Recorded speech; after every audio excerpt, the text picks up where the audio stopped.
যদি তুমিও বারবার নতুন রুটিন বানাও, নতুন টার্গেট সেট করো, but after 2 or 3 days everything breaks down, তাহলে এই ভিডিওটা শেষ পর্যন্ত দেখো, কারণ আমিও স্ট্রাগল করছি।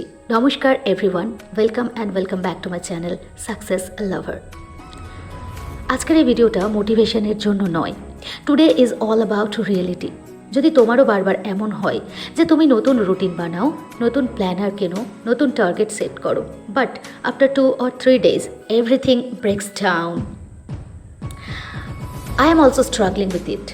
ইয়েস, আমি একজন প্রাইভেট স্কুলের টিচার, প্রাইভেট টিউশন টিচার। আমি মাদার অফ 2 কিডস। ঘরের সমস্ত কাজ, স্কুল, টিউশন, বাচ্চাদের পড়ানো, তারপর নিজের এক্সাম প্রিপারেশন। আমি একটা চ্যালেঞ্জ নিয়েছিলাম, এভরিডে 4 hours স্টাডি চ্যালেঞ্জ, কিন্তু টুডে আই ফেইলড। আজকে আমি 4 ঘন্টা পড়তে পারিনি। আমার বলতে খারাপ লাগছে, কিন্তু আবার খারাপ লাগছেও না, কারণ failure is a part of the journey. আমরা অনেক সময় ভাবি আমরা খুব লেজি, আমার উইল পাওয়ার নেই, কিন্তু সত্যিটা কি জানো? The problem is not always discipline, sometimes the problem is an unrealistic routine. আমরা একদিনে সুপার হিউম্যান হতে চাই। আজ থেকে 8 ঘন্টা পড়বো, আজ থেকে ভোর 4টায় উঠবো, সোশ্যাল মিডিয়া জিরো, একদিনও মিস করবো না। Sounds good, but is it practical? না, প্র্যাকটিক্যাল নয়।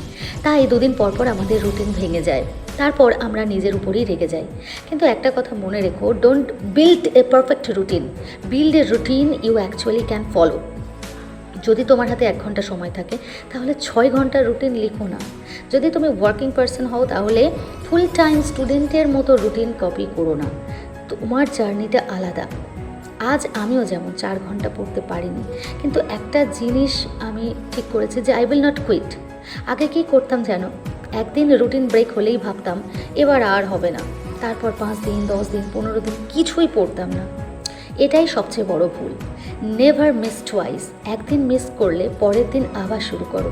আজ যদি মাত্র 20 মিনিট পড়তেও পারো, দ্যাটস এ উইন।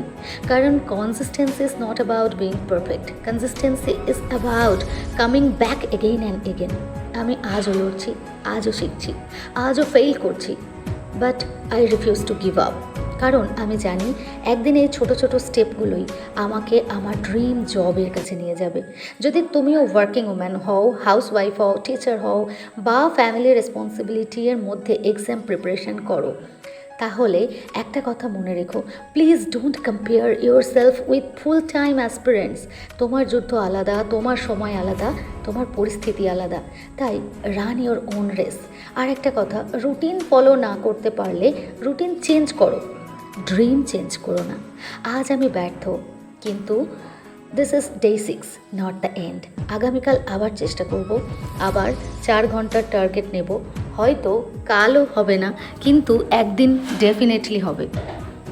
তোমরা যারা এই ভিডিওটা দেখছো, কমেন্টে শুধু একটা লাইন অন্তত লিখো, আই উইল স্টার্ট এগেন।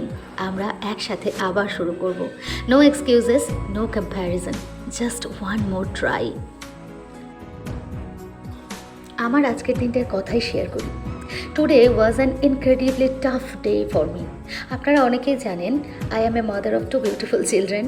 2টো বাচ্চার দেখাশোনা, রান্নাবান্না, ঘরের কাজ, তারপর প্রাইভেট স্কুলের ডিউটি, আবার প্রাইভেট টিউশন। এত কিছু সামলে যখন নিজের পড়ার টেবিলে আমি বসলাম, আমার শরীর আর পারছিল না।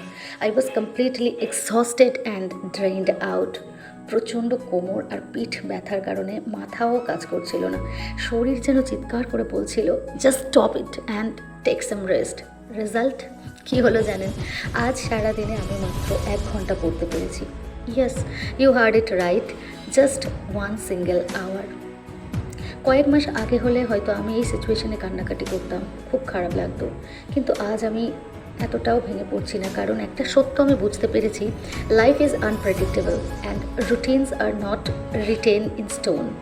রুটিন আমাদের লাইফ চালায় না, আমাদের রিয়েল লাইফ সিচুয়েশন রুটিন ঠিক করে। বাচ্চার কান্না, ঘরের এমার্জেন্সি, কিংবা নিজের শরীরের অসুস্থতা, কোনো কিছুই কিন্তু ঘড়ি দেখে আসে না। আপনি যখন ওয়ার্কিং মাদার বা একজন মাল্টিটাস্কার, তখন আপনার লাইফে পারফেক্ট রুটিন বলে কিচ্ছু হতে পারে না। So stop blaming your self, please be kind to your self. তাহলে সলিউশনটা কী, উপায়টা কী, স্মার্ট স্ট্র্যাটেজি এক্ষেত্রে কী হবে? আমরা কি একদিন রুটিন ব্রেক করলেই পড়া ছেড়ে দেব? Absolutely not. Quitters never win and winners never quit. আমাদের দরকার একটা স্মার্ট অ্যান্ড ফ্লেক্সিবল স্ট্র্যাটেজি। ঘড়ি ধরে পড়ার রুটিন বাদ দিন, ফোকাস করুন টাইম ব্লকিং বা মাইক্রো লার্নিংয়ের উপরে। এক নাগাড়ে 3 ঘন্টা পড়ার দরকার নেই। যখনই সুযোগ পাবেন 15 মিনিট বা 20 মিনিট বা আধ ঘন্টার একটা স্মল উইন্ডো বের করে নিন। রান্না করতে করতে বা যাতায়াতের পথে হেডফোন দিয়ে একটা লেকচার শুনুন। বাচ্চাদের পড়ানোর সময় নিজের কোনো একটা টপিক রিভিশন দিয়ে নিন। Remember, consistency is not about doing heavy things. Consistency is about doing small things every single day without quitting. যারা আজ আমার মতো কঠিন পরিস্থিতির মধ্যে দিয়ে যাচ্ছেন, ফ্যামিলি প্রেশার, বাচ্চার দায়িত্ব, জব সব কিছু করছেন, তাদের উদ্দেশ্যে আমি বলতে চাই, your struggle is your strength. 1 ঘন্টা পড়া মানেও কিন্তু শূন্য নয়। আজকে আমি আর একদমই পারছিলাম না, তাই রাতের বেলা এই সমস্ত জলগুলো ভিজিয়ে রাখছিলাম। সিয়া সিডের জল, তারপর নানান রকম সিডসের জল, কিশমিশের জল, আমি এগুলো সকালে প্রতিদিন নেওয়ার চেষ্টা করি। তো আজকের 1 ঘন্টা পড়া মানে কিন্তু শূন্য নয়। এটা আপনার আজকের দিনের সবচেয়ে বড় জয় বলেই আপনাকে মনে করতে হবে। কারণ ফুল টাইম যারা অ্যাসপিরেন্ট তারা হয়তো 10 ঘন্টাও পড়তে পারছে, কিন্তু আমরা যারা এত কিছু সামলে পড়াশোনা করছি তারা অ্যাটলিস্ট চেষ্টা তো করছে। আমি অ্যাটলিস্ট চেষ্টা তো করেছি। আপনি হার মানেননি, এটা প্রমাণ করবে যে আপনার স্বপ্নের প্রতি আপনি কতটা লয়াল। আজ হয়তো আপনার শরীর খারাপ, listen to your body, take a deep breath, rest well and recharge your soul. শরীর ঠিক থাকলে কাল আবার দ্বিগুণ এনার্জি নিয়ে আমরা কাম ব্যাক করবো। তাই জন্য don't compare your chapter with somebody else's chapter 20। কারণ আপনি হয়তো চ্যাপ্টার 1-এ আছেন আর কেউ হয়তো চ্যাপ্টার 20-তে আছে। তাই আপনার লড়াইটা অন্য কারোর সাথে তুলনা করবেন না। আপনার লড়াইটা আপনার একার, আর শেষটাও হবে ভীষণ সুন্দর। বিশ্বাস করুন, নিজের উপর এই অন্যায় মানসিক চাপ সৃষ্টি করা বন্ধ করুন। আমরা কেউ রোবট নই, আমরা মানুষ। পরিস্থিতি যতই কঠিন হোক, আমাদের লড়াইটা জারি রাখতে হবে। Keep pushing forward, believe in the process and success will eventually find you. আমি জানি আপনারা অনেকেই হয়তো বা আমার মতো এই প্রবলেমটা ফেস করছেন, বা অনেকে হয়তো করছেন না। তবে আজকের এই লড়াইটা কিন্তু শুধু আমার একার নয়, এই লড়াইটা আমাদের সবার, যারা শত কষ্টের মাঝেও নিজেদের স্বপ্নকে বাঁচিয়ে রেখেছেন। If you believe in your dreams and if you are a fighter like me, তাহলে এখনই এই ভিডিওটাতে একটা লাইক দিয়ে দিন। আপনার কোনো একটা শেয়ার হয়তো এমন কোনো মানুষের কাছে পৌঁছাবে যার হেরে যাওয়ার কথা ছিল। তাহলে just don't watch, join this beautiful community. Thanks for watching, be with me.